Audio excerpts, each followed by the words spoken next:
Bismillah. InsyaAllah kita mulai dengan Ummul Quran Al-Fatihah. A'udzubillahi minasyaitonirrajim. Bismillahirrahmanirrahim. Alhamdulillahi rabbil alamin. Ar-Rahmanirrahim. Maliki yaumiddin. Bismillah. Iyyaka na'budu wa iyyaka InsyaAllah kita nasta'in. mulai dengan Ummul Quran Al-Fatihah. A'udzubillahi Shiratal minasyaitonir rajim. ladzina an'amta 'alaihim ghairil maghdubi 'alaihim waladdallin.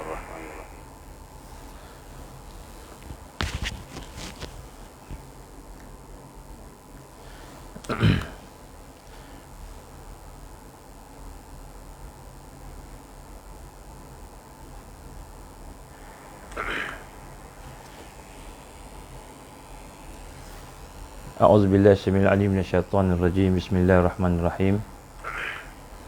Innal hamdalillah nahmaduhu wa nasta'inuhu wa nastahdi wa nastaghfiruh wa na'udzu billahi min shururi anfusina wa min sayyiati a'malina. May yahdihillahu fala mudilla lahu wa may yudlil fala hadiya lahu. Asyhadu an la ilaha illallah wahdahu la syarika lahu wa asyhadu anna Muhammadan abduhu wa rasuluh. Qala rabbi shrah li sadri wa yassir li amri wahlul 'uqdatam min lisani yafqahu qawli. Rabbi zidni ilman amma ba'd. Assalamualaikum warahmatullahi wabarakatuh. Alhamdulillah, pertama-tama kita memanjatkan rasa syukur kepada Allah Subhanahu Wa Taala. Dengan keizinan Allah, dengan kasih sayang Allah, kita diberikan kesempatan pada pagi ini untuk sama-sama kita meneruskan program kita, iaitu Tazkirah Harian, Kuliah Duha. Dan insya-Allah kita doakan mudah-mudahan Allah SWT memberikan kepada kita kekuatan untuk kita sama-sama mendapat barakah dalam program ini dan mendapat kekuatan untuk beramal. Taufik. Marilah kita memperbaiki niat-niat kita, memperdalamkan niat-niat kita dengan ikhlas. Kita tajdid iman kita dengan kita mengucap kalimah syahadah, asyhadu an la ilaha illallah wa asyhadu anna Muhammadar Rasulullah. Asyhadu an la ilaha illallah wa asyhadu anna Muhammadar Rasulullah. Asyhadu an la ilaha illallah wa asyhadu anna Muhammadar Rasulullah. Kita memperdalamkan makna kalimah iman, kalimah mentauhidkan Allah Subhanahu wa taala. Dan insya-Allah kita sama-sama merasakan bahawa kita hanya ingin menjadi hamba Allah Subhanahu Wa Taala dengan kita berkenalan, kita bermakrifat dengan Allah Subhanahu Wa Taala. Insya-Allah kita panjangkan juga selawat salam kita kepada baginda Rasulullah sallallahu alaihi wasallam, kepada para sahabatnya, kepada sekalian mereka yang berjuang, ahli keluarganya, sahabatnya, mereka yang berjuang sehinggalah ke akhir hari kiamat, di mana pada masa itu semua akan dikembalikan kepada Allah. Tuan-tuan dan puan rahmati Allah Ta'ala, pada hari ini kita akan melihat salah satu daripada sifat Jilul Mau'ud yang keempat yang digambarkan, iaitu At-Tawadhu', generasi yang mutawaddi' ini iaitu generasi yang tawadhu'. Jadi ciri-ciri mereka yang mereka kepada generasi yang dijanjikan oleh Allah SWT itu ialah generasi yang mana dia adalah mempunyai sikap ataupun sifat tawadhu'.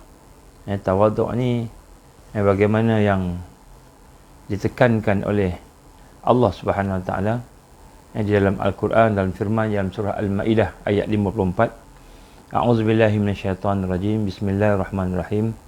Ya ayyuhallazina amanu man yartadda minkum an dinih fasawfa ya'tillahu biqaumin yuhibbuhum wa yuhibbunah azillatin 'alal mu'minina 'izzatin 'alal kafirin. Shadaqallahul azim. Allah berfirman dalam surah Al-Maidah ayat 54. Surah ayat ni kita dah baca sebelum ni. Wahai orang-orang yang beriman, sesiapa di antara kamu yang berpaling tadah daripada agama, iaitu murtad, maka Allah akan mendatangkan satu kaum yang ia kasihkan mereka dan mereka juga kasihkan dia. Dan mereka pula mempunyai sifat lemah lembut terhadap orang-orang yang beriman dan berlaku tegas terhadap orang-orang kafir. Jadi di sinilah kita lihat bahawa Allah SWT menyatakan kepada kita bahawa sifat lemah lembut kepada orang-orang yang beriman ini sifatnya ialah lemah lembut, yang menggambarkan sifat tawaduk seseorang. Sifat ataupun sikap tawaduk seseorang itu ialah apabila dia merendahkan diri dia berlemah lembut kepada orang-orang yang beriman. Jadi apakah maksud tawaduk ini? Ini satu yang kita nak kena rasai. Tawaduk ini ialah satu perasaan, satu perasaan dalam diri kita bahawa kita merasakan diri kita ini kerdil. Diri kita ini kerdil.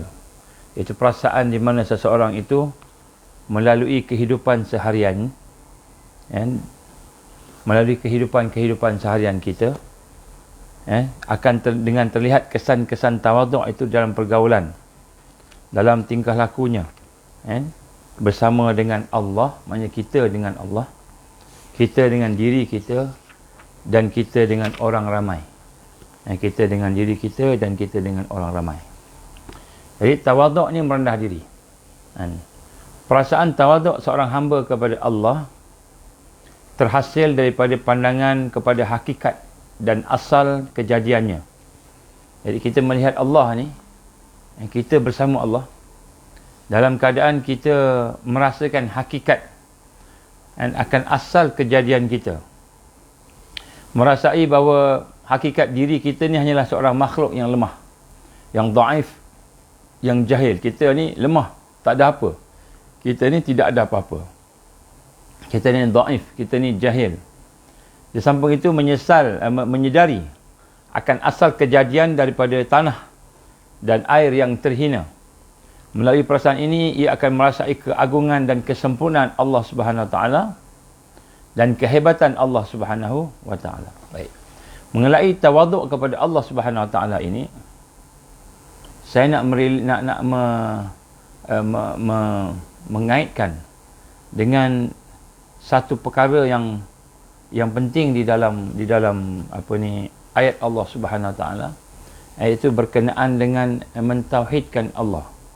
Mentauhidkan Allah. Bagaimana yang Allah sebut di dalam suratul Kahfi ayat 110, kita dah baca sebelum ini. Qul innama ana basyarum mislukum yuha ilayya annama ilahukum ilahu wahid faman kana yarju liqa'a rabbih falyamal amalan salihan wa la yusyrik bi'ibadati rabbih ahada. Jadi Allah SWT menggambarkan kepada kita, katakanlah wahai Muhammad, katakanlah sesungguhnya aku hanyalah manusia seperti kamu. Diwahyukan kepada aku bahawa Tuhan kamu hanyalah Tuhan yang ahad, yang esa.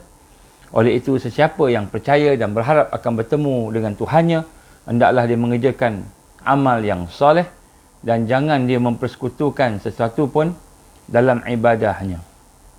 Jadi Allah menegaskan di sini bahawa hanya orang-orang yang mengesakan Allah sahajalah, dan orang-orang itu adalah orang-orang yang selamat daripada kesalahan-kesalahan. Makna mengesakannya dia tidak syirik, tidak syirik kepada Allah Subhanahu Wa Taala. Maka sebab itulah kita nak melihat dari arti kata tawaduk ni, kita nak memahami tawaduk kepada Allah ini. Yang pertama sekali saya nak petik apa yang digambarkan oleh Syekh Abdul Qadir Jalani rahimahullah dalam kitab dia Fathul Ghaib, pembukaan kepada ghaib. Kita nak menggambarkan di sini bagaimana Allah Subhanahu Wa Taala menyatakan kepada kita tentang hakikat kita dengan Allah. Hakikat kita dengan Allah Subhanahu, terutamanya bagi kita yang beramal, kita dah mula beribadah. Jadi kita dengan Allah SWT ni sebenarnya segala yang ada pada kita ini adalah daripada Allah. Ini satu perasaan yang kita nak kena rasa. Apa yang digambarkan oleh Syekh Abdul Qadir Jalani rahimahullah dalam kitabnya Fathul Ghaib, apa kata dia disebut, janganlah kamu mengira bahawa diri kamu itu termasuk dalam golongan yang ada kerohanian, yang membersihkan diri, membersihkan jiwa kita. Kita nak tengok proses tawaduk ni dalam proses tarbiyah ruhiyah contohnya, kecuali jika kamu telah menjadi musuh kepada dirimu sendiri. Maknanya kita telah melihat diri kita ini sebagai musuh. Apa maksud melihat sebagai musuh? Nanti kita akan bincang.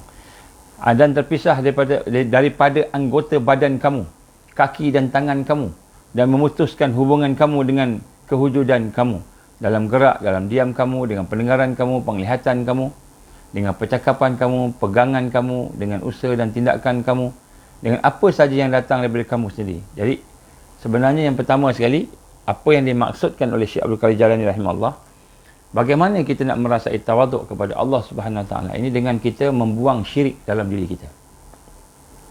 Membuang perasaan syirik, pemikiran syirik. Dengan kita merasakan bahawa apa yang ada pada kita ni, kitalah yang punya. Kitalah yang hebat, kitalah yang tiada. Jadi apabila kita boleh memisahkan kita keakuan, aku tadi, maka barulah kita akan dapat melenyapkan syirik kepada diri kita sendiri. Syirik kepada diri kita sendiri. Semua ini akan lenyap. Sekiranya semua ini lenyap, maka barulah wujudnya disebut ruhiyah, kerohanian yang dihembuskan kepada kamu. Kerana semua ini adalah tabir yang menghalang kamu dengan Tuhan kamu sendiri. Jadi sifat keakuan itu, kita rasa kita yang beramal, kita yang bertakwa, kita yang baik sebagainya, itu adalah tabir yang menghalang kita untuk beribadah kepada Allah, dan tabir untuk kita tunduk pada Allah, untuk tawaduk kepada Allah Subhanahu Wa Taala. Jadi inilah yang perlu dibersihkan. Yang perlu dibersihkan iaitu kita nak merasakan bahawa setiap sesuatu yang kita rasa itulah yang bagus, itulah yang kuat, perkara tersebut, makhluk itu, maka ia menjadi berhala, dia menjadi musuh. Jadi masuk musuh ni ialah apabila sesuatu itu kita syirikkan dengan Allah. Sesuatu itu kita syirikkan dengan Allah, itu maksud musuh. Masuk musuh di sini. Dan sebagaimana Allah gambarkan dalam surah Asy-Syu'ara ayat 77, bagaimana Allah gambarkan, fa innahum aduwwun li illa rabbil alamin. Aku bertanya demikian kerana sesungguhnya berhala-berhala yang kamu sembah ialah musuhku. Jadi berhala yang disembah ini kata-kata Nabi Allah Ibrahim AS. Ini menunjukkan kepada berhala-berhala yang ada di luar dan berhala yang ada di dalam. Bahawa berhala yang kamu sembah itulah musuh-musuhku, kata Allah SWT. Melainkan aku sahaja, Allah sahaja yang menjadi yang merupakan Tuhan sekalian alam, Rabbul Alamin. Jadi Allah gambarkan di sini bahawa musuh yang dimaksudkan oleh Allah SWT ialah segala berhala-berhala, segala makhluk yang kita sekutukan dengan Allah, yang kita samakan dengan Allah. Oleh sebab itulah apabila kita menganggap diri kita ataupun makhluk yang lain, makhluk yang ada di luar, sebagai Tuhan, sebagai sesuatu yang ada kuasa, sesuatu yang memberi bekas, sesuatu yang ada kekuatan, kita kata itu ada kekuatan, itu ada kehebatan, maka dia akan menjadi berhala-berhala. Maka janganlah kamu meletakkan dan mematuhi dan menuruti segala makhluk tadi yang berada di sekitar kamu, termasuk diri kamu sendiri. Hanya dengan kita memahami hakikat ini, maka barulah kita akan dikurniakan oleh Allah ma'rifatullah. Bila kita dah buang syirik, baru kita boleh kenal Allah. Dan daripada mengenal Allah tadi, baru kita boleh tawaduk kepada Allah. Kalau tidak, kita tidak akan tawaduk kepada Allah, kerana kita tidak memahami hakikat kewujudan yang sebenar. Allah ini zat yang wajibul wujud, zat yang wajibul wujud, yang wajib wujud, wajib ada. Dan kita ini adalah makhluk. Kewujudan kita itu adalah merupakan hasil diwujudkan, dijadikan oleh Allah Subhanahu Wa Taala. Jadi kita adalah merupakan makhluk, dan apabila kita berada dalam keadaan telah memutuskan dalam diri kita, contoh kita boleh melihat melalui kekuasaan Allah. Kita boleh mendengar melalui kekuasaan Allah. Kita boleh bercakap melalui Ar-Rahman, rahimnya Allah, rahmannya Allah pada kita boleh bercakap. Kita sihat melalui rahmannya Allah, rahimnya Allah, qudrah dan iradah Allah, maknanya melalui kuasa Allah, melalui kehendak Allah, melalui sifat Allah Ar-Rahman, Ar-Rahim, Ar-Razzaq, melalui Allah. Jadi maknanya kita melihat dengan melalui Allah. Kita mendengar melalui Allah. Bercakap melalui Allah. Kita tidak akan mampu untuk bercakap, mendengar dan sebagainya, melainkan Allah SWT lah yang memampukan kita, mengizinkan kita, yang memberikan kebenaran kepada kita itu. Maka di sinilah kita melihat apabila kita telah memahami akan hakikat ini, kita melihat melalui Allah, melalui kuasa Allah, Rahmannya Allah, Rahimnya Allah, melalui kudrah Allah, iradah Allah, kehendak Allah, kekuasaan Allah. Kita memahami bahawa melihat dengan Allah, mendengar melalui Allah, melihat melalui Allah, berjalan melalui Allah. Bila kita pegang sesuatu, bekerja melalui Allah Subhanahu Wa Taala. Apabila kita dah mula memahami akan hakikat ini, sehingga akhirnya kita akan faham bahawa kita ni sebenarnya adalah hamba Allah, makhluk Allah, berkehendak, berhajat, memerlukan Allah. Memerlukan Allah Subhanahu Wa Taala. Maka dalam proses ini, maka kita akan buta dan tuli daripada makhluk Allah. Maknanya kita melihat makhluk ni tak ada apa-apa. Ini apabila kita memproses diri kita sehingga sampai ke peringkat itu, maka kita akan dibuka oleh Allah rahsia-rahsia alam. Allah akan bukakan rahsia yang gaib. Kita bukan nak dapat gaib tu, tapi kita nak dapatkan supaya Allah membuka ma'rifatullah. Kita baru boleh kenal Allah. Kita tak akan kenal Allah sekali lagi kita mensyirikkan Allah. Selagi ada dalam diri kita ni sifat-sifat untuk mensyirikkan Allah, menduakan Allah, maka selagi itulah kita tidak akan dapat mengenal Allah. Kita tidak dapat mentauhidkan Allah Subhanahu Wa Taala. Maka sebab itulah tidak ada sesuatu pun yang kita nampak bila kita dah mula melihat, mula memproses akan diri kita tadi, kecuali kita akan melihat Allah semata-mata, iaitu Allah Az-Zat wajibul wujud, zat yang wajibul wujud, yang maha pencipta, jadi ini kita kena tengok jadi sebab tu kita sebut tawaduk kat sini. Salah satu sifat tawaduk, dia lahir daripada ma'rifatullah. Dia bukan lahir macam gitu je, saya beriman pada Allah, saya beriman kepada Rasul, dah dapat tawaduk. Tak dapat. Dia tawaduk ni bila kita kenal Allah. Macam mana kita kenal Allah? Apabila kita telah mula merasakan bahawa hakikat yang berlaku pada diri kita ni, melihat, mendengar, bercakap, memegang, berjalan, memukul, makan, minum, segala itu adalah melalui Allah, melalui keizinan Allah, melalui kehendak Allah, kudrah, iradah Allah. Iradah ni kehendak, kudrah ni kuasa Allah. Melalui rahmannya Allah, sifat Allah, rahimnya Allah, melalui sifat Allah, razaknya Allah. Jadi kita lihat bagaimana apabila kita dah mula melihat, mendengar, bercakap, melakukan sesuatu biiznillah, dengan izin Allah, dengan kuasa Allah tadi, maka kita mula membuang syirik dalam diri kita. Kalau tidak, wujud dalam syirik contohnya, kita kata saya sembahyang, saya puasa, saya tolong orang, kita kata saya, aku yang solat, aku yang Quran, aku yang baik, aku buat ni, aku yang merawat kamu, kamu sembuh, aku. Jadi bila kita mengatakan aku yang buat, aku yang ini, makhluk yang memberi kesan kepada sesuatu itu, maka itu bermakna kita telah mensyirikkan Allah. Ini satu perkara yang perlu kita faham, proses yang perlu kita faham, supaya kita boleh akhirnya, bila kita boleh mengenal akan kekuasaan Allah, kekuatan Allah, kehebatan Allah, keagungan Allah, dan pada masa yang sama kekerdilan kita ni tak ada apa-apa, kebergantungan kita pada Allah, bagaimana kita memerlukan Allah, berhajat pada Allah, segala-galanya daripada Allah, maka timbul perasaan at-tawaduk, kita merasa tawaduk, rendah diri pada Allah. Ini proses dia. Ini kita nak kena faham. Jadi bila kita merasa rendah diri pada Allah, maka ketika itulah kita mempunyai satu sifat seorang hamba yang boleh nak mentauhidkan Allah. Ini sifat tawaduk. Sebab tawaduk ni cukup penting.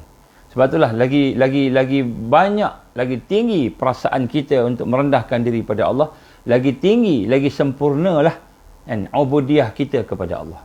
Lagi sempurna ubudiyah kita kepada Allah Subhanahu wa Ta'ala. Dan di sinilah kita nak kena rasai akan prosesnya. Jadi tawaduk ini maknanya kita merendahkan diri kepada Allah, kebenaran Allah, kepada petunjuk Allah, kepada segalanya daripada Allah Subhanahu wa Ta'ala. Maka kita akan terselamat daripada berhala, iaitu makhluk yang disyirikkan, yang disekutukan bersama Allah. Termasuklah makhluk berhala itu, dia katakan musuhku, kata Allah tadi, Yang Allah firman dalam surah Syu'ara tadi, sebagai berhala adalah musuhku. Maka berhala musuhku ini ialah berhala ialah ataupun makhluk yang disyirikkan, yang disamakan dengan Allah Subhanahu wa taala. Sebab tu even Rasulullah sallallahu alaihi wasallam pun kita tidak boleh nak mengagung-agungkan Rasul yang berlebih-lebihan, walaupun Rasul ni sangat ni berbanding dengan kita mengagungkan Allah Subhanahu wa taala. Jadi ini perkara yang penting untuk kita rasa. Baik. Apabila kita merasakan semua ini adalah merupakan daripada Allah, kekuatan Allah, melihat Allah, mendengar Allah yang bagi kita mendengar dan sebagainya, maka bukanlah bermakna dan sehingga kita buta dengan makhluk, seolah-olah kita tak nampak makhluk, tak nampak makhluk tadi, maka tidak ada sesuatu yang kita nampak melainkan pandangan kita hanyalah kewujudan, kekuasaan, kehendak Allah tadi. Bukanlah bermaknanya kita ni Allah. Kalau gitu saya buat jahat kan, jahat saya ni pun Allah yang bagi saya buat. Kalau saya tak buat jahat, Allah tak bagi, saya tak buat jahat, maka Allah, saya ni Allah pula kan. Maknanya kan, bukanlah maknanya kita ni adalah Allah. Ini adalah konsep wahdatul wujud. Kita kena faham wahdatul wujud ni maknanya kita kata tengok aku ni, tangan ni aku memegang dengan kuasa melalui Allah, tangan ni kuasa aku berkuasa dengan kuasa Allah, semua Allah. Jadi aku ni Allah lah, macam tu kan. Bukan begitu, bukan itu maksudnya. Ini kena faham hakikat Ahlus Sunnah wal Jamaah ini. Bukan itu konsepnya, ialah itu konsep wahdatul wujud dipanggil. Dipanggil sehingga dia kata aku Allah, ana Allah, dia kata ana Allah. Jadi apa bezanya Allah sebagai Rabb, Allah sebagai ilah, Allah sebagai Tuhan yang maha pencipta, yang maha wujud dan yang maha menjadikan kita. Apa beza? Dia adalah pencipta, zat yang mencipta, yang menjadikan segalanya pada kita ni, termasuklah pemikiran kita, termasuklah mata kita, termasuklah semua yang kita ada ni adalah merupakan pencipta kita, yang mewujudkan kita, dan kita pula adalah hamba, makhluk. Kita kena bezakan antara khalik dan makhluk. Khalik dan makhluk. Dan kita pula adalah hamba yang duduk, yang tunduk, yang rokok, yang sujud, berubudiah kepada dia. Maksudnya kita makhluk, kita nak berubudiah kepada dia. Kita nak bersama dengan hukum-hukum Allah, syariat Allah. Jadi ada orang sampai peringkat dia kata ana Allah, aku ni Allah, dia kata, sebab semua ni Allah jadikan, semua ni Allah, maka akhirnya dia tak semayang. Dah jadi Tuhan, tak semayang apa? Itu adalah sesat. Kefahaman yang sesat. Jadi wahdatul wujud. Jadi selagi mana kita berhukum dengan hukum Allah, maknanya apa yang Allah perintahkan, apa yang Allah syariatkan, kita buat. Selagi kita memerhatikan batas-batas hukuman yang wajib, yang sunnah, yang harus, yang makruh, yang haram, selagi kita melihat dan melaksanakan apa saja yang Allah perintahkan itu, dan undang-undang Allah tadi, maka kita fahamlah bahawa kita sebenarnya ialah makhluk Allah, kita hamba Allah. Walaupun Allah yang menjadikan kita, Allah berkuasa penuh ke atas kita, Allah berkehendak penuh ke atas kita, segala yang kita buat itu adalah merupakan dengan izin Allah, Ar-Rahman, Rahimnya Allah, Rahmannya Allah. Tetapi kita bukan Allah, kita hanyalah makhluk yang dijadikan, dan selagi mana kita mengikut hukum-hukum Allah, mengamalkan syariat Allah, melaksanakan undang-undang Allah, maka kita fahamlah bahawa kita sebenarnya makhluk yang dicipta oleh Allah untuk berubudiah pada dia. Jadi apabila seseorang makhluk itu merasakan bahawa dialah Tuan punya pada diri dia, maka dia boleh melanggar syariat, tak nak semayang, tak nak puasa, tak nak laksanakan hukum-hukum Allah, tidak mahu membuatkan sesuatu yang diperintahkan oleh Allah SWT, maka di sudut hati dia, dia merasakan diri Tuhan. Di sudut hatinya dia merasakan dialah Tuhan. Siapa Tuhan dia? Nafsu dia Tuhan dia. Dia mengikut hawa nafsu.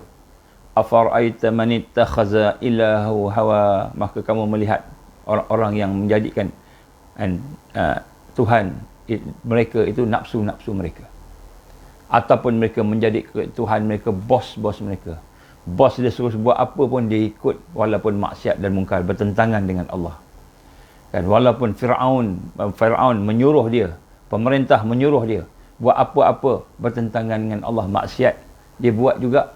maka dia menjadikan Tuhan dia itu bukan lagi Allah, menjadikan nafsunya sebagai Tuhan, menjadikan makhluk sebagai Tuhan. Jadi inilah perkara yang kita kena faham, bahawa yang membezakan kita tadi itu ialah apabila kita mengikuti syariat Allah, hukum Allah. Maka pada ketika itu kita ni adalah ubudiah kepada Allah. Tapi untuk ubudiah kepada Allah nak lakukan semua tu biiznillah, dengan rahmannya Allah, rahimnya Allah. Ni kita rasa. Jadi tidak adalah perasaan, oh aku ni pandai, aku ni kuat, aku ni wujud dan sebagainya, sehingga aku ni baik. Takjub dengan diri kita sendiri.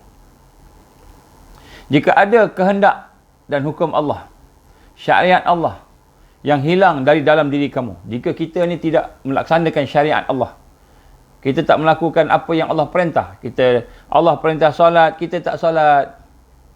Allah perintah kita puasa, kita tak puasa. Allah perintahkan kita berdakwah, kita tidak berdakwah. Allah perintahkan kita mendidik diri kita, islah diri kita, meningkatkan takwa. Ya ayyuhallazina amanu taqullaha haqqa tuqatih wa la tamutunna illa wa antum muslimun.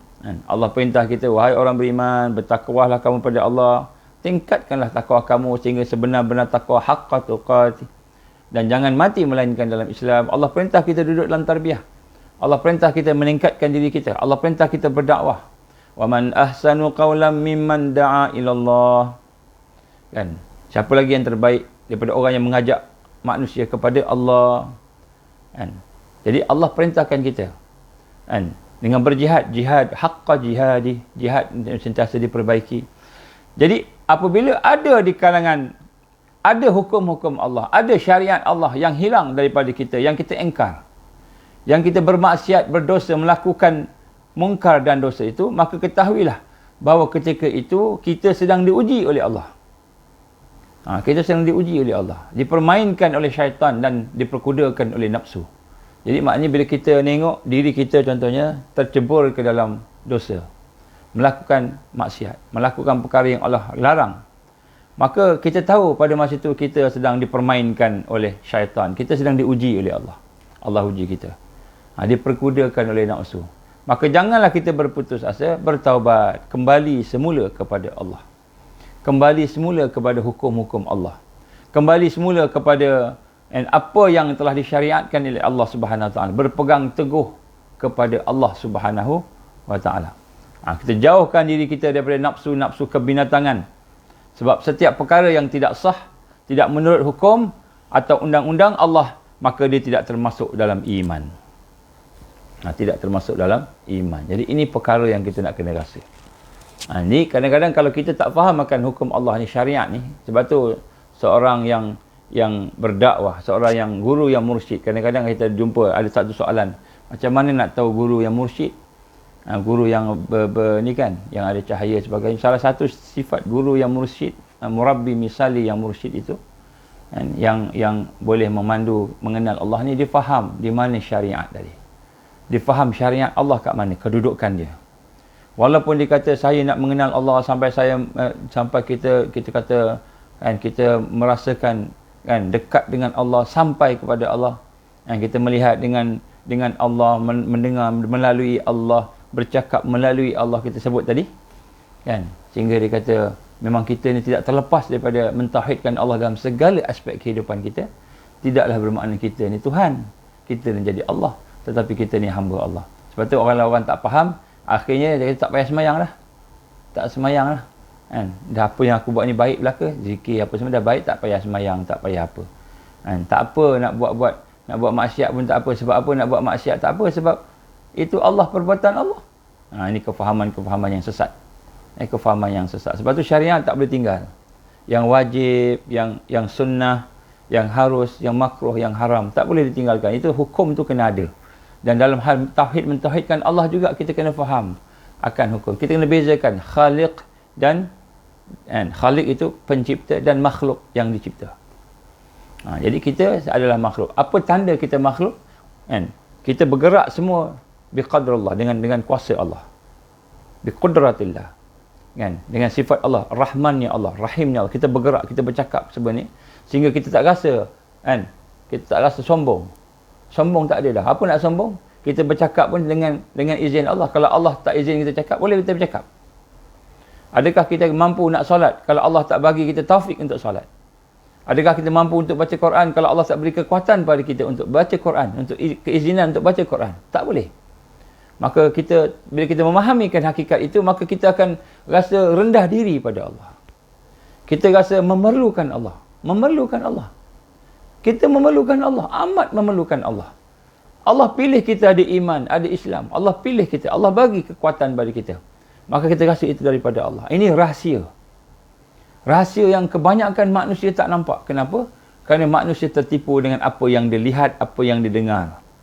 Dan apa yang dipandang di hadapan. Apa yang melihat tadi dia nampak. Inilah dia, inilah dia, inilah dia, inilah dia. Padahal itu hanya tipu daya syaitan. Tipu daya dunia sahaja. Oleh sebab itu, dan kita kena lihat di sini bagaimana kita kena kembali semula kepada Allah Subhanahu Wa Taala dalam segala aspek kehidupan. Inilah proses yang kita nak lalui. Sehingga daripada natijah ini, salah satu natijahnya ialah kita pun tawaduk kepada Allah. Maknanya tawaduk ni kita rendah diri pada Allah. Kita berbuat amalan dalam keadaan kita rasa kita memerlukan Allah. Kalau Allah tak izin, kita tak dapat buat. Jadi tidak ada ujub dah. Ujub dah tak ada dah. Ujub dah tak ada. Cahaya, masuklah cahaya Allah. Jadi sebab tu, apabila kita memahami akan hakikat ini, maka kita jadilah orang yang al-wasilin. Bukan lagi muqarrabin. Wasilin. Wasilin orang yang sampai pada Allah. Tapi kita cakap ni teori. Saya cakap ni kita bawa teori. Kita kena proses. Sehingga kita dapat merasakan setiap yang kita lakukan, setiap yang kita buat itu semua dengan izin Allah. Semua dengan kuasa Allah. Semuanya Ar-Rahman Ar-Rahim. Ingat tak kita peristiwa perang Badar, Allah tegur, Allah beritahu pada sahabat-sahabat, pada Rasulullah SAW, pada sahabat dalam ayat ni kan, bukan kamu yang melempar, aku yang melempar. Bukan kamu yang melempar, aku yang melempar. Bukan kamu yang membunuh, aku yang membunuh. Maksudnya Allah SWT sebenarnya, kuasanya, kehendaknya. Kalau Allah tak izinkan, Allah tak beri kekuatan, Allah tak memberikan kehendak kepada kehendaknya tu untuk nak memberikan kepada kita satu itu, tak dapat kita, tidak ada itu. Jadi inilah sebenarnya hambatan. Inilah halangan yang pertama dalam diri kita sendiri, bila kita rasa kan, kita rasa bahawa kitalah yang sebenarnya berkuasa, yang pandai, yang sebagainya. Ini halangan. Lepas tu orang yang berilmu, kadang-kadang ilmu menjadi tabir. Ilmu tu menjadi penghalang kepada dia untuk kenal Allah. Sebab dia rasa dia berilmu. Dia rasa dia yang pandai. Aku dah PhD. 10 PhD aku ada. Dia rasa dia pandai, tak rasa ilmu tu Allah punya. Allah bagi kat dia, dia tak rasa. Dia tidak ada tawaduk kepada Allah tadi. Maka tidak ada kekuatan ilmu tadi. Jadi dia adalah orang yang terhijab daripada Allah. Ini hambatan, ini penghalang untuk kita kenal Allah Subhanahu Wa Taala. Sebab itulah kita kena masukkan diri kita bila duduk dalam tarbiyah, dalam tarbiyah Islam, kita kena masuk diri kita untuk mengenal Allah, ma'rifatullah itu dengan sepenuh jiwa kita. Sepenuh raga kita, jiwa dan raga kita. Maka kita tanggalkan keakuan kita. Ini berhala yang ada dalam diri kita. Kita tanggalkan keakuan yang ada dalam diri kita. Keakuan ni maknanya apa? Keakuan ialah kita rasa diri kita lah segala-galanya. Dan kita laksanakan syariat Allah. Kita buat apa yang Allah perintah, tinggal apa yang Allah larang, maka itulah digambarkan sebagai hamba Allah. Kalau tidak, kita mempertuhankan diri kita, mensyirikkan Allah. Kalau tidak, kita mensyirikkan Allah. Ini bahaya. Ini dalam kaedah, dalam konteks iman dan juga dalam konteks amalan syariat. Jadi kita kena kembali kepada syariat Allah sepenuhnya, 100% syariat Allah. Kalau tidak, kita dikira sebagai mensyirikkan Allah. Contoh, saya nak sebut di sini, aku berzikir, aku solat, aku bertakwa, aku yang berzakat, aku yang berhaji, aku yang buat baik, aku tolong orang, aku. Kita rasa aku saja. Ini sifat keakuan. Sifat keakuan. Betul tak kita buat tu? Makhluk kita buat sebab ibadah. Kita buat sebab kita ibadah pada Allah, ubudiyah pada Allah. Allah perintah, Allah syariatkan, kita buat. Aku zakat, Allah perintah aku zakat. Aku zakat tu biiznillah, dengan kehendak Allah. Kan? Maka tanggalkan sifat rasa aku tadi, keakuan tadi. Aku punya. Kan? Semua yang terjadi kepada kita, kepadamu itu, dan pada kita semua, hanyalah merupakan sekelumit kecil daripada sifat Rahman Rahimnya Allah yang Maha Agung. Jadi kita boleh buat apa yang kita buat pun adalah merupakan anugerah, hadiah daripada Ar-Rahman Ar-Rahim. Hadiah daripada Allah sehingga kita boleh semayang. Hadiah Allah bagi kurnia pada kita. Sehingga kita boleh mendengar kuliah ni pun Allah izin, Allah kurnia kita. Ini perasaan yang kita nak kena bina dalam kehidupan kita. Sehingga kita tidak mensyirikkan Allah. Siapa yang menggerakkan kita untuk berzikir? Siapa yang menggerakkan kita untuk berzikir? Kita ke? Solah, untuk zakat, untuk haji. Siapa yang menggerakkan kita untuk beribadah? Yang mengizinkan kita untuk beribadah? Yang memberi kekuatan kepada kita untuk beribadah? Yang dengan rahmannya, rahimnya memberikan kepada kita satu perasaan tenang ketika beribadah? Siapa? Apakah kita mampu menjalankan semua itu tanpa rahmat Allah, tanpa kurnia Allah? Kalau Allah tak bagi rahmat kat kita, tak bagi kurnia kat kita, kita mampu ke nak buat tu? Ini perasaan seorang hamba. Ini proses untuk nak membuang syirik walaupun kepada diri kita sendiri. Bila kita boleh membuang syirik daripada diri kita, insya-Allah kita boleh buang syirik yang ada di luar. Syirik yang ada di luar. Nanti datang Dajjal, dia buat kehebatan, dia buat miracle, dia buat macam-macam. Akhirnya kita nampak, wah hebatnya. Maka itu kita rasa yang memberi bekas, dia yang memberikan. Padahal yang memberi, dia mengizinkan semua itu Allah Subhanahu Wa Taala. Jadi ini adalah proses yang kita kena faham. Ini proses ni kena berjalan. Kita kena tengok diri kita balik, renung diri kita dengan rendah diri. Disebut tawaduk kepada Allah Subhanahu Wa Taala. Rasul sallallahu alaihi wasallam bersabda, la tataharraku zahratun illa biiznillah. Tidak bergerak satu zarah, satu atom tak bergerak illa biiznillah, melainkan dengan izin Allah. Kita tak mampu nak sembahyang melainkan Allah izinkan kita sembahyang. Jadi sembahyang kita tu sebagai hamba kepada Allah. Kita ni berubudiah pada Allah. Bukanlah kita kata semua yang ada pada kita ni adalah merupakan kita ni Tuhan. Bukan jadikan kita Tuhan, tapi kita ni hamba. Kita ni makhluk. Allah ni khalik. Kita kena bezakan khalik dengan makhluk. Khalik ni yang berkuasa ke atas kita. Kalau gitu, ada orang tanya pula, bagaimana dengan orang yang buat jahat? Jahat tu pun Allah izin buat jahat. Allah izin buat jahat dengan pilihan dia. Allah izin dia memilih benda tu. Dia buat benda tu. Allah izin memilih. Ini Ahlus Sunnah wal Jamaah. Jadi Allah memberikan kita kebebasan berbanding dengan malaikat. Malaikat Allah tak bagi boleh memilih. Dia ada nafsu. Dia tak ada nafsu. Kita ada nafsu.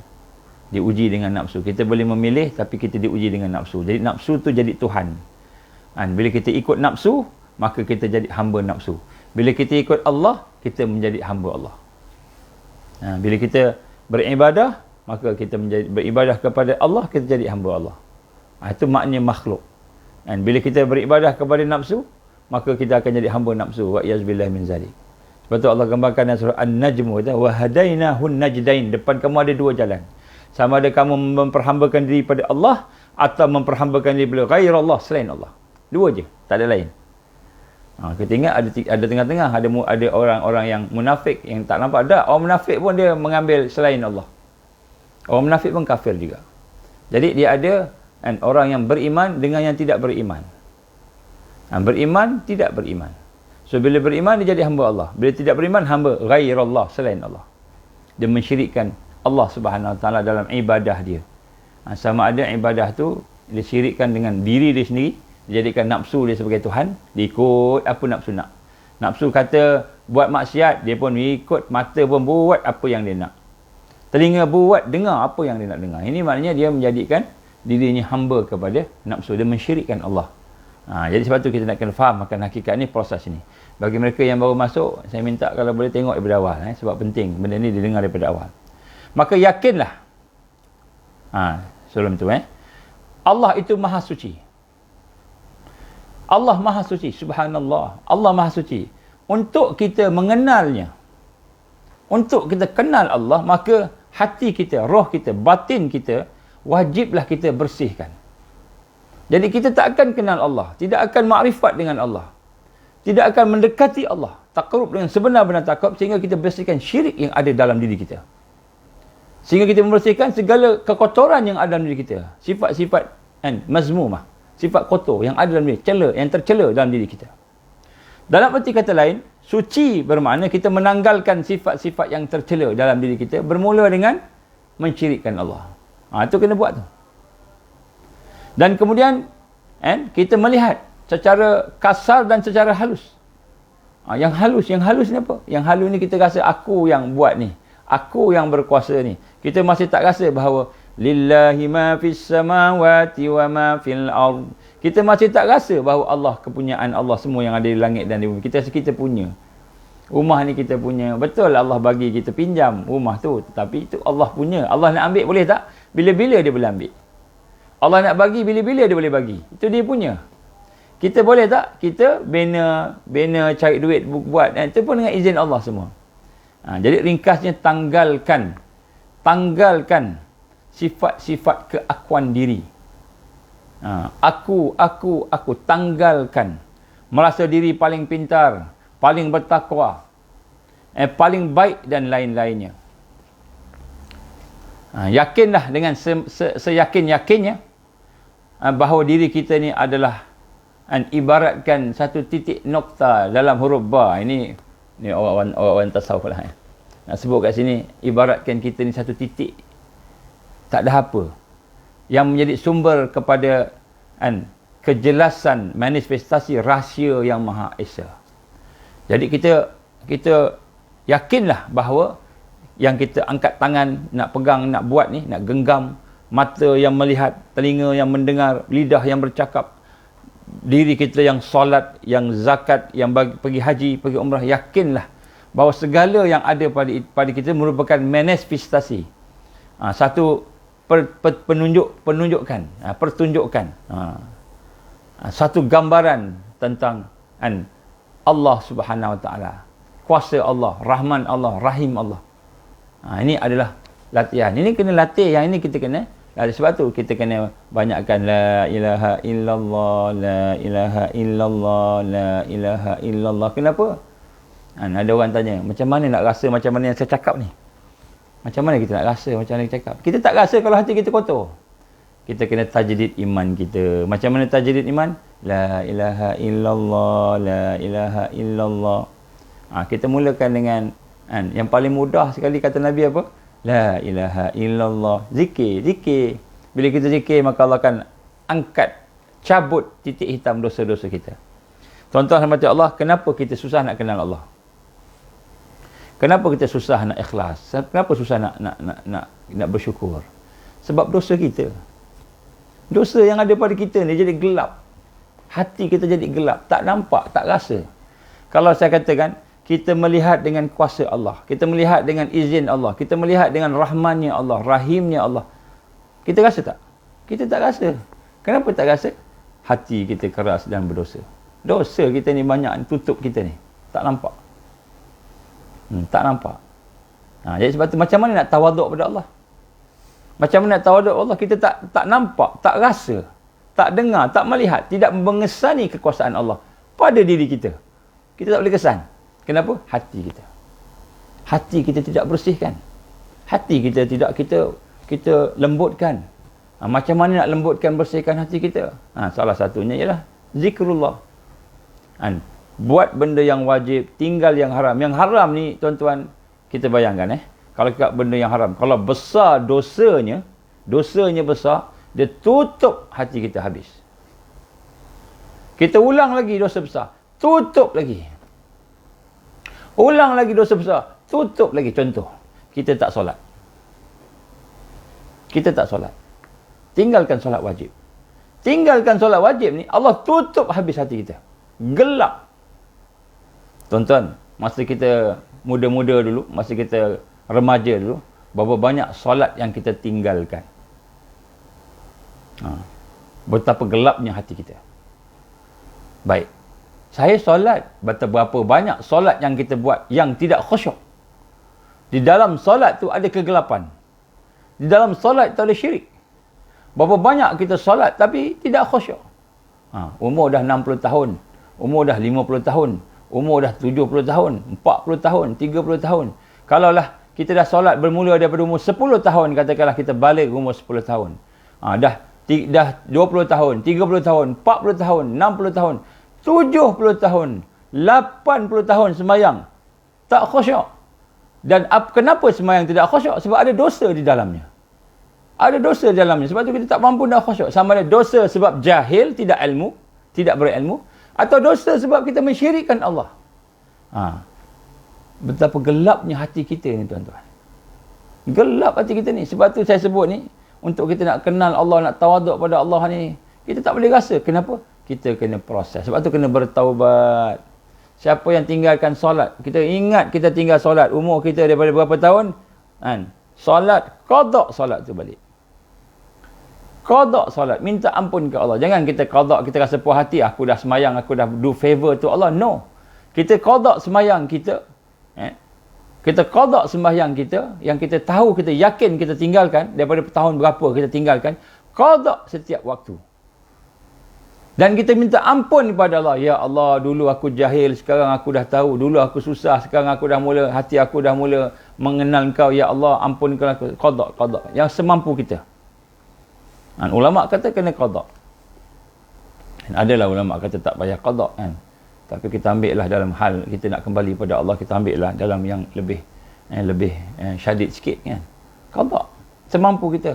Habis saya dah tak mampu dah, dah sakit, tak apa, buat yang mampu je. Buat yang mampu. Minta ampun pada Allah. Tapi nak sebut sini, adakah solat yang tidak khusyuk itu memberi cahaya pada kita atau memberi kegelapan pada kita? Memberi kegelapan pada kita. Kenapa? Walaupun dia ada cahaya, tapi dia akan dia malap. Cahaya dia malap. Gelap. Bayangkan satu waktu kita tak jaga solat kita, tak jaga ibadah kita, makin lama makin gelap. Dah berapa tahun dah? Sekarang baru kita nak patah balik.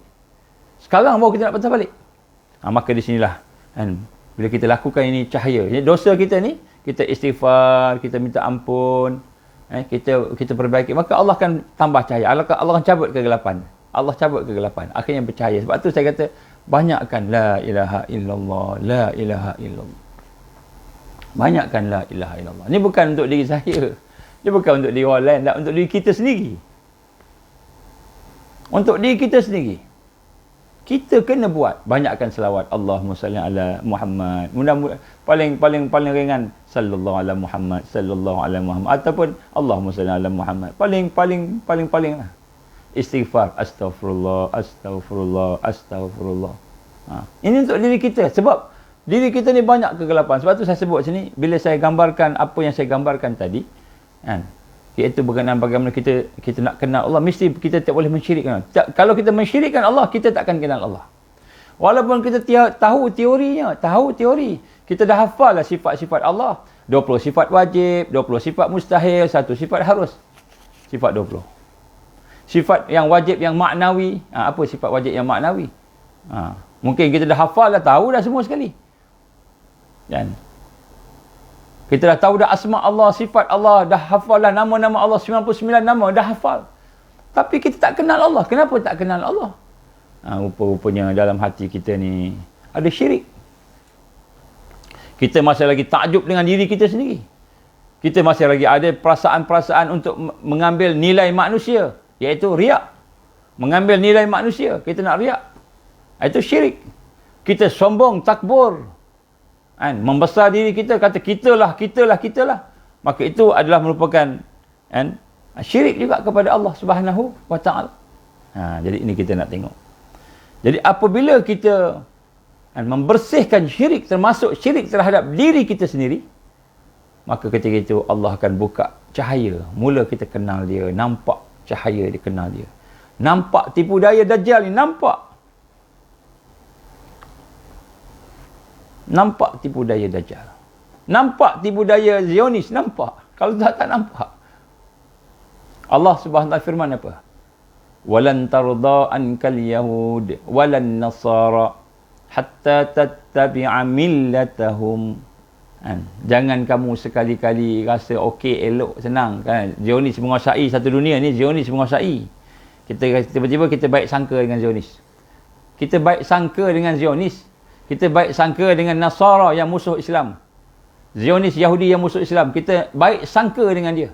Apa ni? Kita nak cakap-cakap benda yang tak elok kat orang-orang ni, tak elok ni. Bukan kita cakap tak elok, Allah yang sebut tak elok. Walan tarda ankal yahud, tidak akan selama-lamanya. Kan? Yahudi itu redha kepada kamu. Walan nasara juga selama-lamanya tidak akan redha. Nasara yang musuh Islam tu selama-lamanya tidak akan redha. Hatta sehinggalah kamu millatahum. Dan ittabi. Kita mengikut, kan? Mengikut sistem dia. Mengikut sistem dia. Sebab tu kita sihir hari ni. Sains ini menjadi agama sekarang. Sains menjadi agama.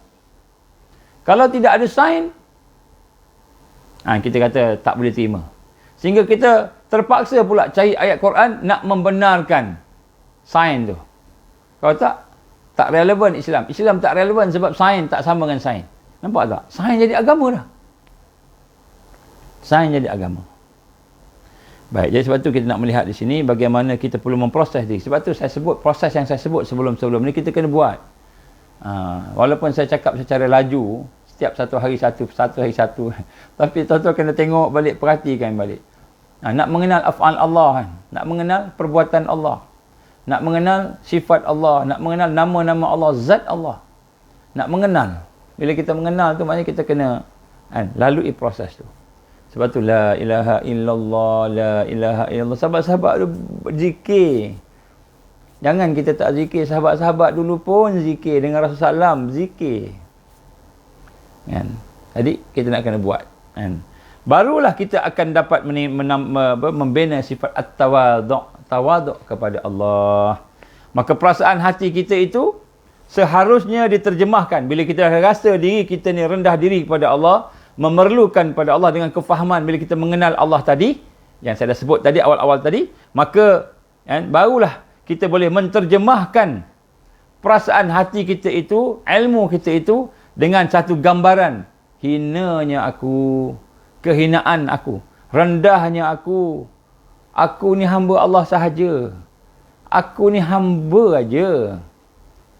Kalau kita seorang CEO, Managing Director, MD, GM, General Manager, jalan-jalan berjumpa dengan tukang bersihkan tandas.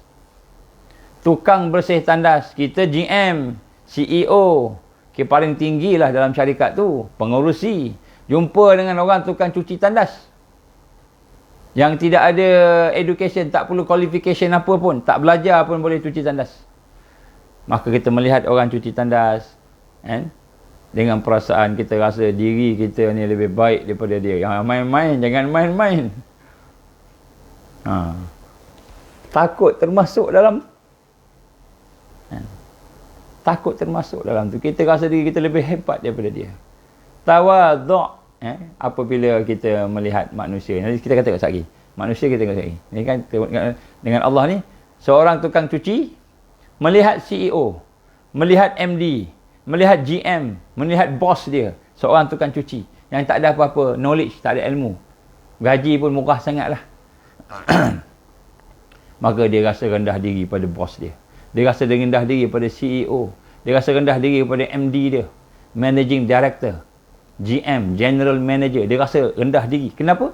Kerana dia tukang cuci je. Itu perasaan tukang cuci. Ini biasalah kita kata masyarakat. Masyarakat. Kita dengan Allah macam mana? Kita hamba. Bukan tukang cuci. Kita hamba.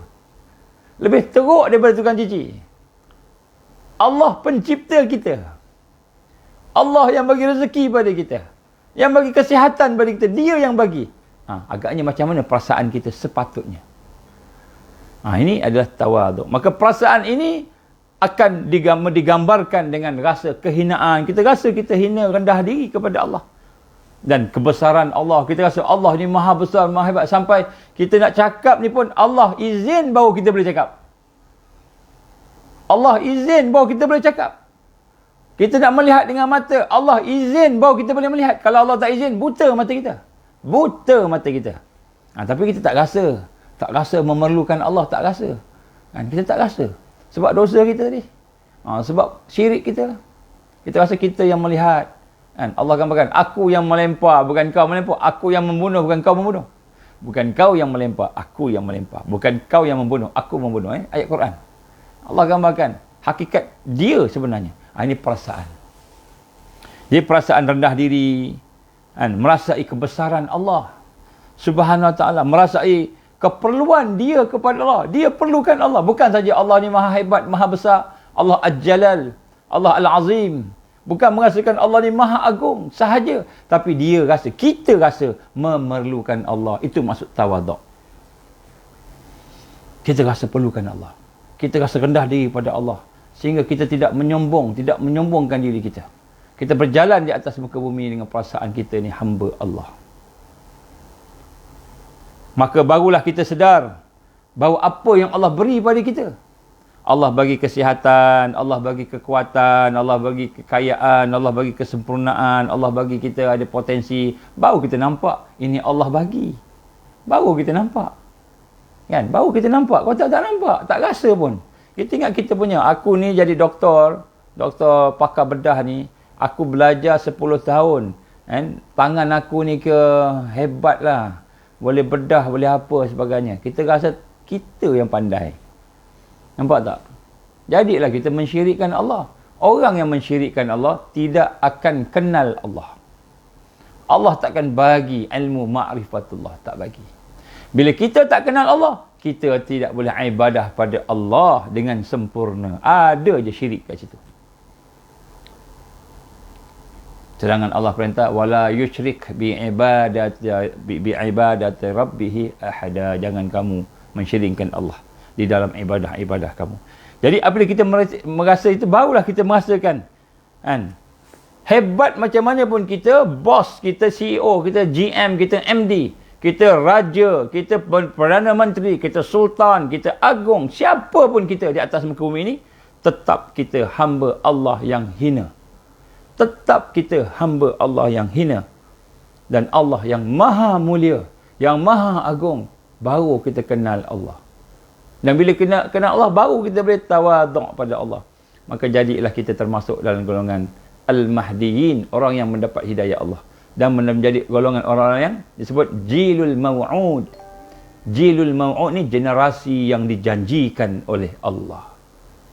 Tapi kita kena laluilah proses tarbiyah ni pelan-pelan.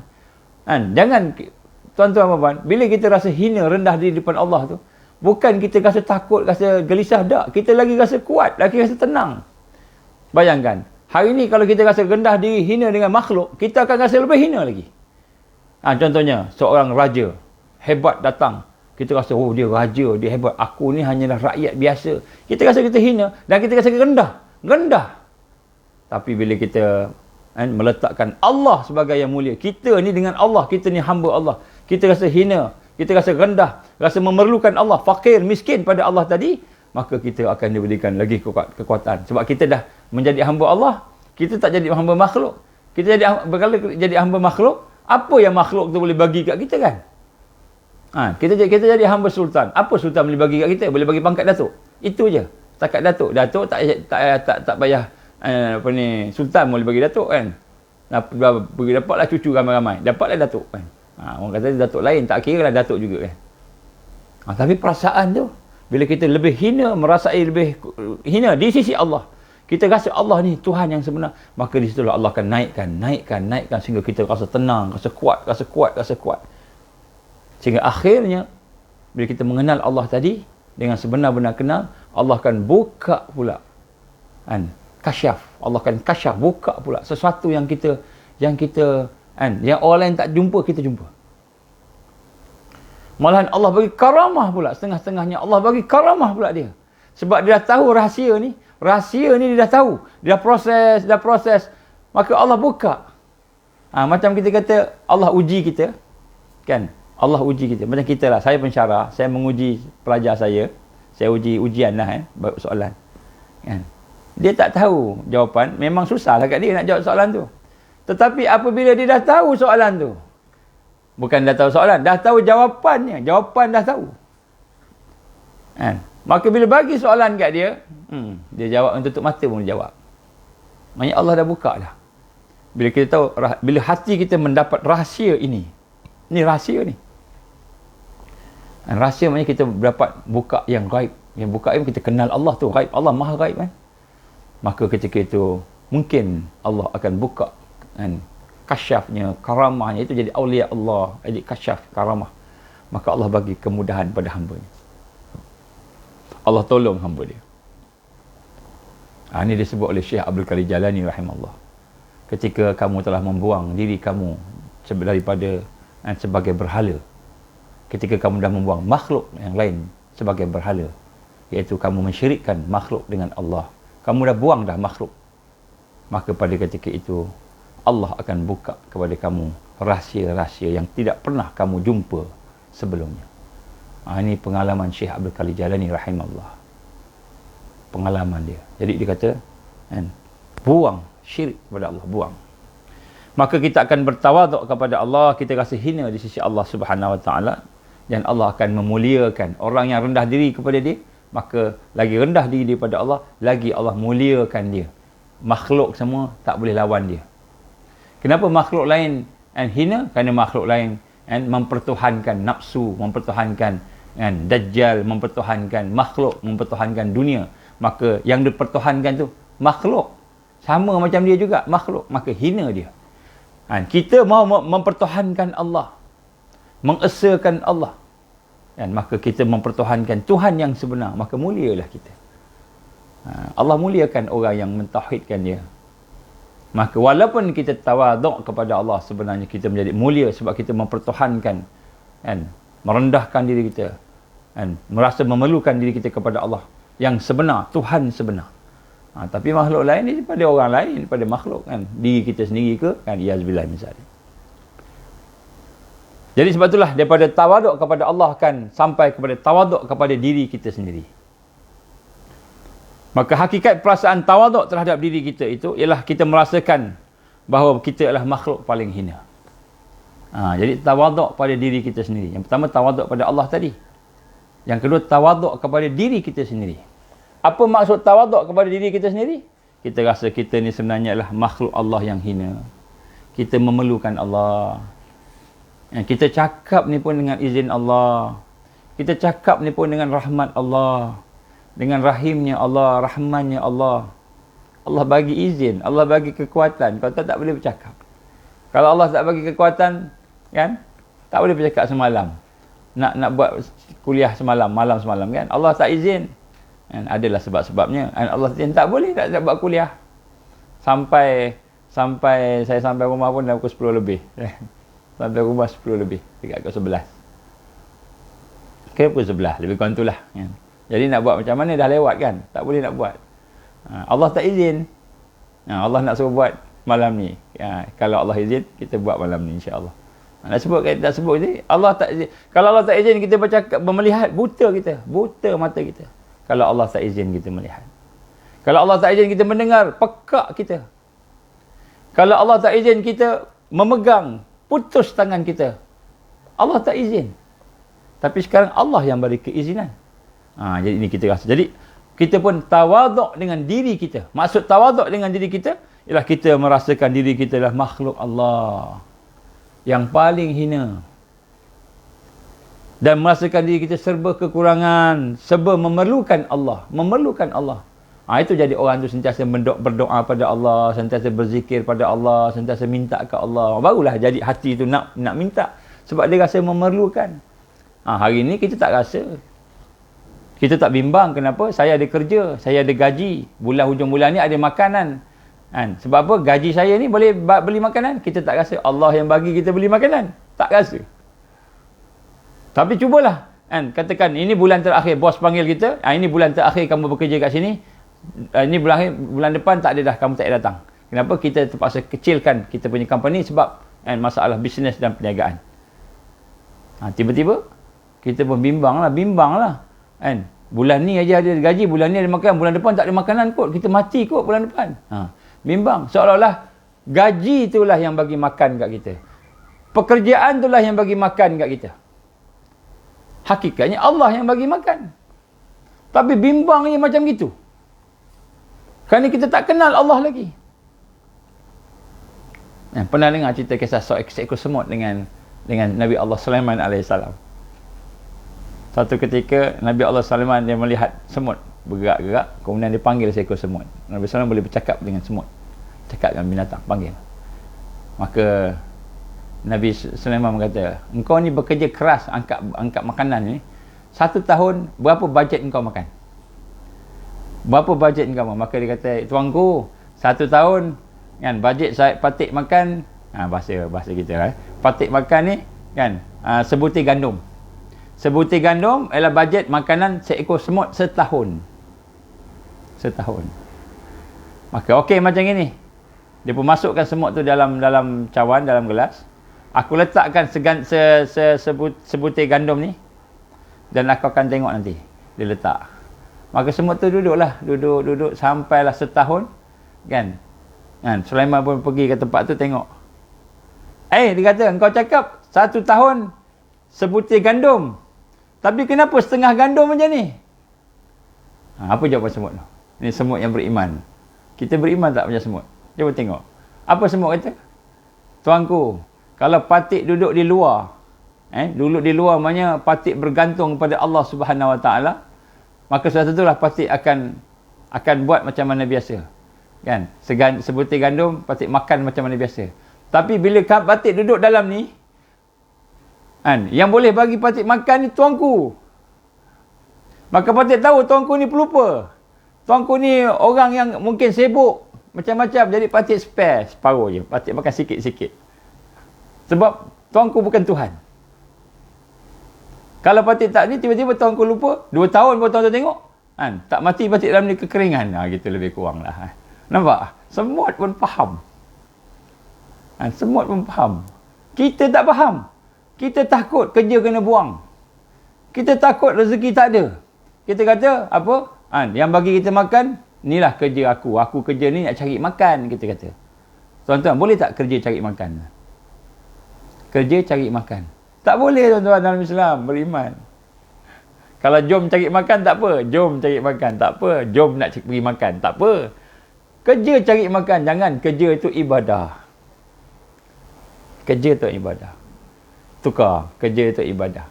Makan pun rezeki Allah bagi. Tapi kita kerjalah, kita usahalah. Sebab berusaha dengan keras, dengan smart, dengan gigih, dengan sepenuhnya, itu adalah ibadah. Itu hukum Allah. Siapa yang bekerja, dia ibadah pada Allah. Dan siapa yang beribadah, Allah bagi rezeki kat dia. Sesuai dengan apa yang dia deserve. Allah bagi, itu ibadah. Kerja ni ibadah. Rupanya kerja ni macam semayang juga, ibadah.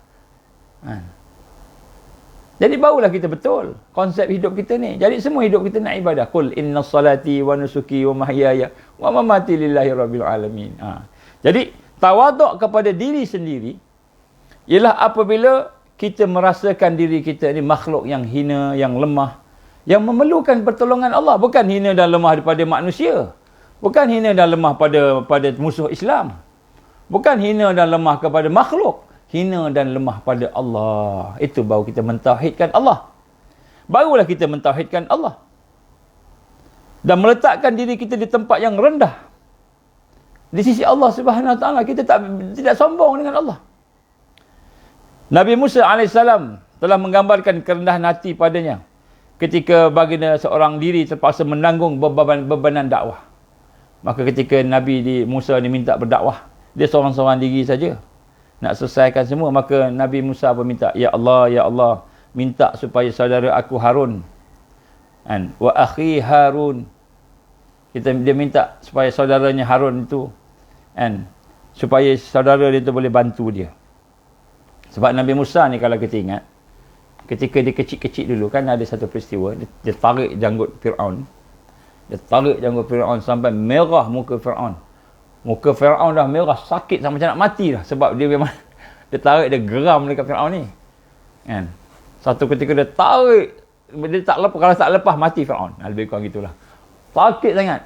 Fir'aun marah nak pukul, nak apa kan. Dan akhirnya ibunya kata, jangan lepaskan Musa, lepaskan. Musa pun lepaskan.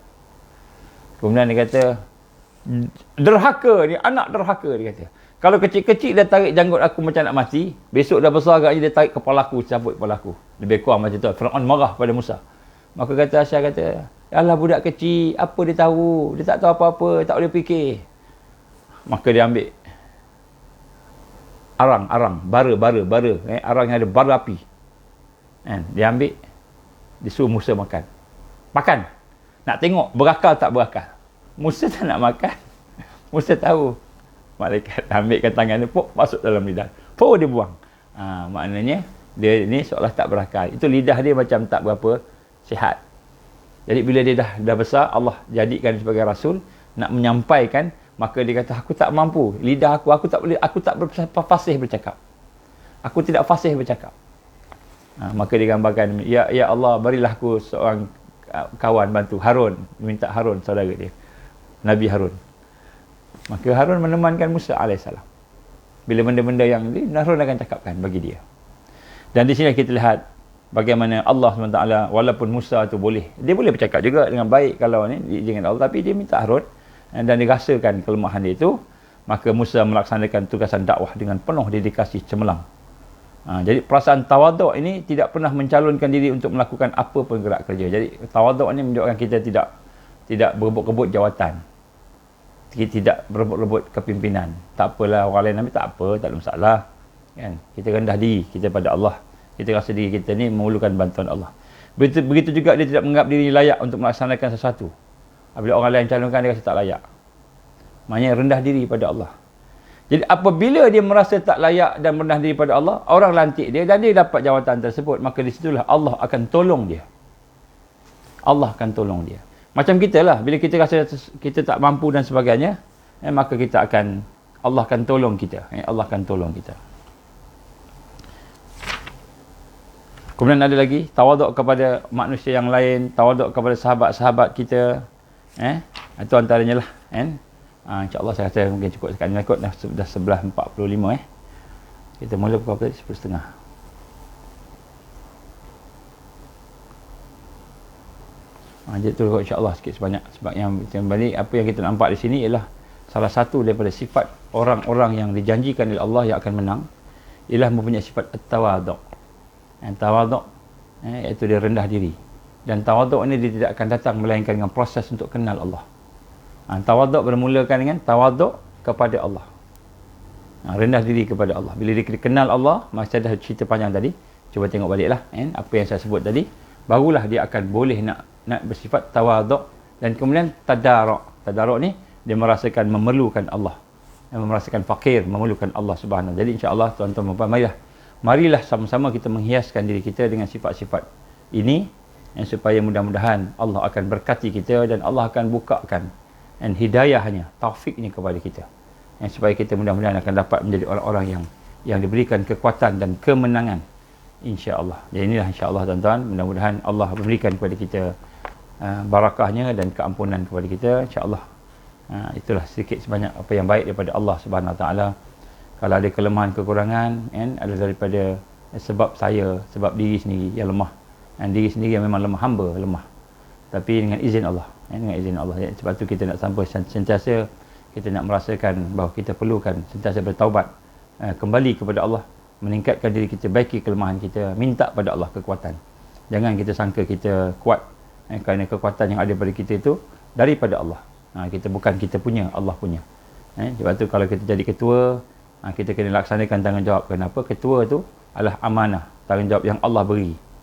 Kalau kita jadi pengikut, kita kena ikut dengan taat, sami'na wa ata'na, kerana ikutan, mengikut tu juga kerana Allah memberikan kepada kita kedudukan tersebut, supaya kita dapat beribadah kepada Allah. Aku li qouli hadza, astaghfirullahal azim li wa lakum, a'udzubillahi samil alim minasyaitonir rajim. Bismillahirrahmanirrahim. Alhamdulillahirabbil alamin, hamdan syakirin, hamdan hamidin, hamdan yuwafi ni'amahu yukafi'u mazidah. Ya Rabbana lakal hamdu kama yanbaghi li jalali wajhikal karim wa azim sultanik. Allahumma inna nas'aluka ridhaka wal jannah wa na'udzubika min sakhatika wan nar. Allahumma innaka 'afuwun karim tuhibbul 'afwa fa'fu 'anna wa anjal muslimin wal muslimat bi rahmatika ya arhamar rahimin. Allahumma inna nas'aluka lisanan latiban bi dzikrik wa qalban maf'uman bi syukrik wa badanan haynan laynan bi ta'atik. Allahumma inna nas'aluka imanan kamila wa nas'aluka qalban khashi'a wa nas'aluka 'ilman nafi'a wa nas'aluka yaqinan sadiqa wa nas'aluka dinan qayyima wa nas'aluka al-'afiyata min kulli baliyah.